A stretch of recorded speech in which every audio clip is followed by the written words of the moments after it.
university governance continues to be a very salient issue. First with the Commonwealth Senate inquiry last year, then the New South Wales Legislative Council inquiry, which is ongoing, and the Victorian inquiry.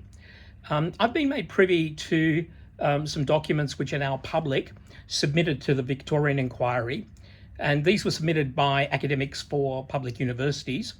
And two of the co-authors were James Guthrie and Adam Lucas. I've known James for many, many years. He's worked at a number of institutions and has now retired, as I understand it, as emeritus from Macquarie University, while Adam Lucas was formerly at the University of Wollongong. These guys are former academics, so they have no axe to grind. They are simply considering the role of public universities in a disinterested and independent way. What I intended to do was give you a set of videos that rebut some of the common arguments against having elected governing bodies. But in order to do that, I realized I need to tell you about the principles for university governance that Guthrie and Lucas enunciate, and also give you a little bit of background to help you understand that university governance in Australia is an outlier. It is atypical. It is not what universities typically are. So the recommendations that academics for public universities make actually involve bringing us back to the traditional governance model of universities, which continues to work around the world. So this short video is just going to be clearly, but very briefly, enunciating the principles for university governance that Guthrie and Lucas articulate in the many documents that they've submitted to the Victorian inquiry. The first principle is the restoration of accountability through structural reform. They're talking about the closed governance circuit. They're concerned that current governance arrangements prioritize financial performance and reputational protection over academic standards. Authority is concentrated among chancellors, vice chancellors, and external employees, creating a demographic deficit, in quotes, where committees act as mechanisms for managerial assurance rather than independent oversight. Just bear in mind, I'm not going to explicate my views on any of these. Bear in mind also that these are brief principles and they are very nuanced. So talking about prioritizing financial performance over academic standards does not mean that we should ignore financial performance, right? I think what Guthrie and Lucas are saying is the balance has gone the wrong way. So without further commentary, I'll give you principles 2 to 8. Principle 2, a diversity of perspectives and epistemic pluralism, subtitled The Technocratic Barrier.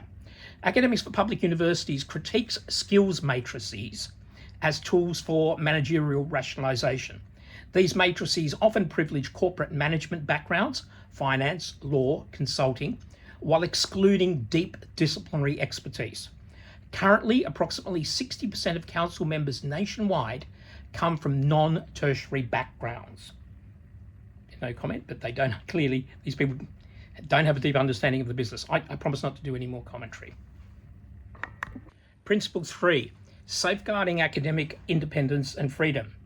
Defining the threat. Financialization and managerialism constitute twin internal managerial pressures that are a structural consequence of corporatization of higher education in Australia.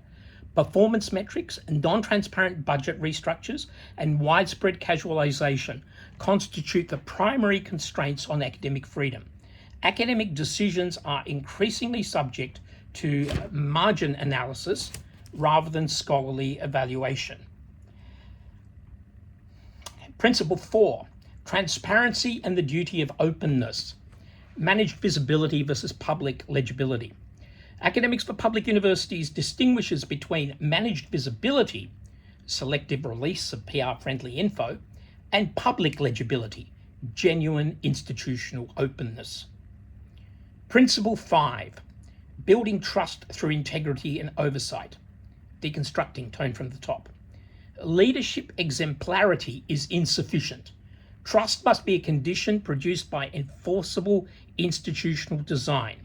Rhetorical commitments to ethics are frequently undermined by systemic issues like wage underpayment. Principle 6, inclusive and responsive governance, the power imbalance. Current acts of Parliament vest plenary management and control in councils and senates, where they are the names of the governing boards. This renders stakeholder consultation discretionary rather than enforceable. No statutory obligation exists for councils to reflect stakeholder input. Principle 7, sustainable academic stewardship, redefining sustainability beyond financial resilience. Academics for Public Universities argues that academic sustainability, the preservation of disciplinary depth and workforce stability, is the measure of institutional health. Fiscal resilience, liquidity, often masks the erosion of scholarly capacity. And lastly, Principle 8, responsible workforce and remuneration governance, precarity versus pay gap. A university that preserves executive remuneration while casualising its academic workforce is not fulfilling its public mandate. Academics for Public Universities notes that workforce precarity is often misused as a flexibility tool rather than recognised as a core sustainability risk. So they're the principles that Academics for Public Universities have enunciated.